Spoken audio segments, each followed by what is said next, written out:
ओम शांति। आज 16 अप्रैल 2023 बाबा की मुरली रिवाइज करेंगे। आज अव्यक्त मुरली है 3/4/1994। आज की मुरली का सार है संतुष्टता का आधार संबंध, संपत्ति और सेहत, तंदुरुस्ती। आज बाबा ने संतुष्ट रहने के लिए बताया कि संतुष्ट रहने के लिए इन 3 चीज़ों की आवश्यकता होती है: संबंध, संपत्ति और सेहत। अब देखते हैं मुख्य बिंदु बाबा ने आज क्या क्या कहा। आज बाबा ने कहा कि तुम सब संतुष्ट मणि हो, तुम्हें अपने स्वमान में स्थित होकर रहना है। बाबा ने कहा जो संतुष्ट मणि आत्मा होगी, संतोषी आत्मा होगी, उसके सामने कैसी परिस्थिति आ जाए परिस्थिति उसको हिला नहीं सकती। बाबा ने कहा परिस्थिति जो आती है तुम्हारे सामने कठपुतली के खेल के समान है। जैसे कोई भी परिस्थिति तुम्हारे लिए इस तरह है जैसे कि बेहद की स्क्रीन पर एक कार्टून शो चल रहा हो। बाबा ने कहा कि परिस्थिति तुम्हारे लिए मनोरंजन अनुभव होनी चाहिए, तुम्हें इस तरह संतुष्ट मणि होकर रहना है। फिर बाबा ने बताया कि संतुष्ट रहने के लिए दूसरी जो चीज़ की आवश्यकता है वो है संबंध। बाबा ने कहा अगर एक संबंध है, दूसरे संबंध नहीं है तो भी आत्मा संतुष्ट नहीं रह सकती। और बाबा ने कहा संबंध भी अविनाशी चाहिए। तो बाबा ने कहा इस समय बाप से तुम किसी भी संबंध की अनुभूति ले सकते हो। जिस भी संबंध की तरफ तुम्हारा आकर्षण है तुम बाबा से वही संबंध निभा सकते हो, उसी संबंध से बाबा को याद कर सकते हो। बाबा ने कहा किसी आत्मा को बाप का संबंध अच्छा लगता है, किसी को फ्रेंड का। तो बाबा ने कहा कि सर्व संबंध तुम्हें इस समय संगम योग पर परमात्मा के द्वारा मिले हुए हैं। तो बाबा ने कहा संबंध की भी विशेषता तुम्हारे पास है। आगे बाबा ने बताया कि संतुष्ट मणि बनने के लिए संपत्ति की भी आवश्यकता होती है। तो बाबा ने कहा सिर्फ स्थूल संपत्ति हो उससे भी आत्मा संतुष्ट नहीं होती।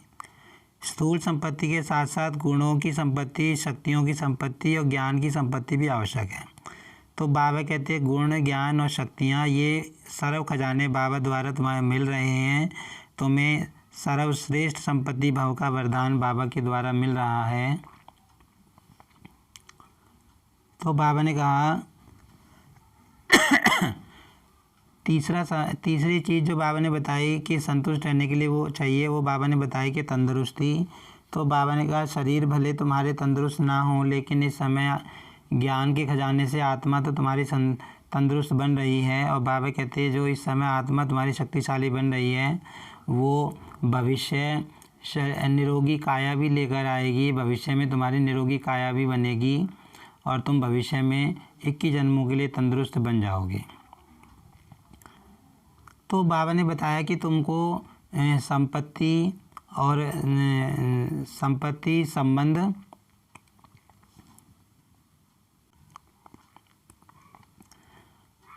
और तंदुरुस्ती तीनों चीज़ तुम्हें मिल रही हैं बाबा के द्वारा। तो बाबा कहते तुम्हें संतुष्ट रहना चाहिए। बाबा ने कहा तुम्हें संतुष्टता का वरदान बाप दादा से मिलता है।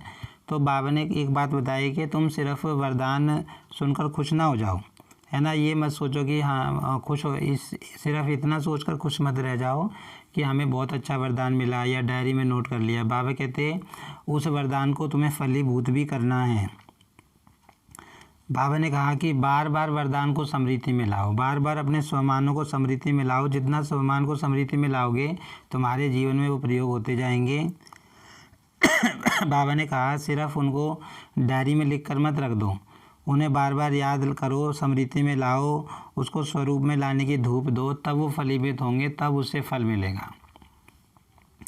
फिर आगे बाबा ने अव्यक्त पर्सनल मुलाकात की। बाबा ने तो जो पहली मुरली बाबा ने चलाई उसका शीर्षक था स्वयं और समय पर भरोसा नहीं, इसीलिए दृढ़ संकल्प से कमजोरियों को निकाल दो।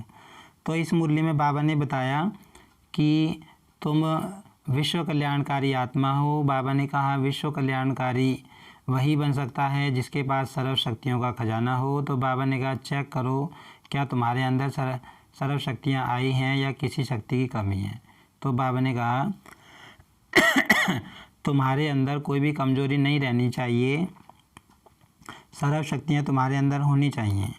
बाबा ने एक बात बताई कि तुम्हारे अंदर जो शक्ति की कमी होगी, जो कमजोरी तुम्हारे अंदर होगी, माया उसी कमजोरी के रूप में आएगी, है ना। अगर एक कमजोरी भी तुम्हारे अंदर रहेगी तो बाबा कहते हैं माया उसी कमजोरी के आधार पर तुम्हें माया जीत बनने नहीं देगी।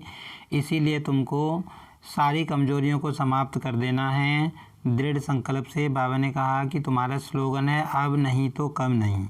तो बाबा ने कहा ये नहीं करना कि हो जाएगा, कर लेंगे, चल तो रहे हैं। बाबा ने कहा गे नहीं करना, तुम्हें संकल्प करना कि अभी हमें सारी कमजोरियां समाप्त करके सर्व शक्तियाँ धारण करनी हैं। फिर दूसरी मुरली अव्यक्त पर्सनल मुलाकात में बाबा ने जो चलाई उसका शीर्षक था वेस्ट को बेस्ट बनाना, अर्थात होली हंस बनना। तो बाबा ने बताया कि तुम होली हंस हो। होली हंस का अर्थ बाबा ने बताया जो व्यर्थ को छोड़ देता है, समर्थ को अपना लेता है।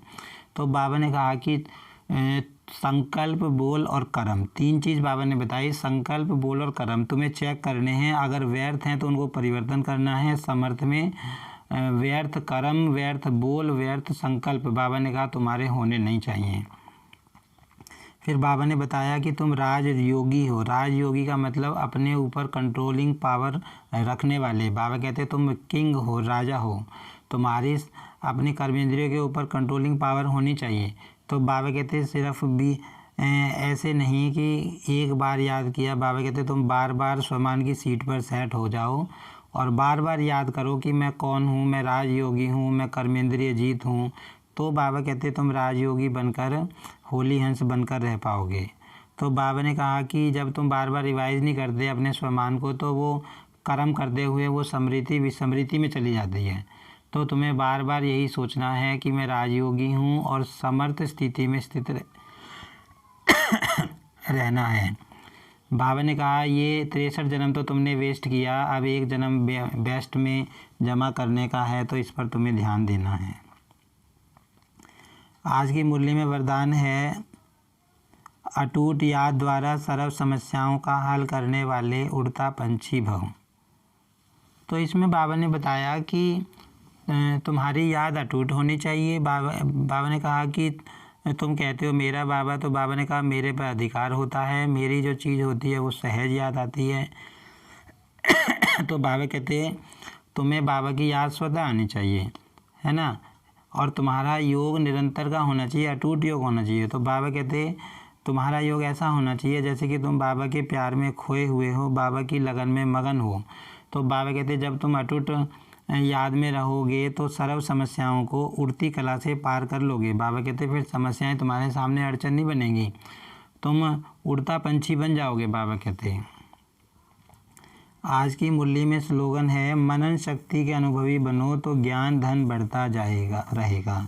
माना बाबा हमेशा कहते हैं कि जो भी ज्ञान तुम सुनते हो उसका मनन करो, चिंतन करो। जैसे गाय चारा खाने के बाद जुगाली करती है, ऐसे ही बाबा कहते तुम भी विचार सागर मंथन करो, तब उस ज्ञान से शक्ति मिलेगी और तुम उसका स्वरूप बन पाओगे।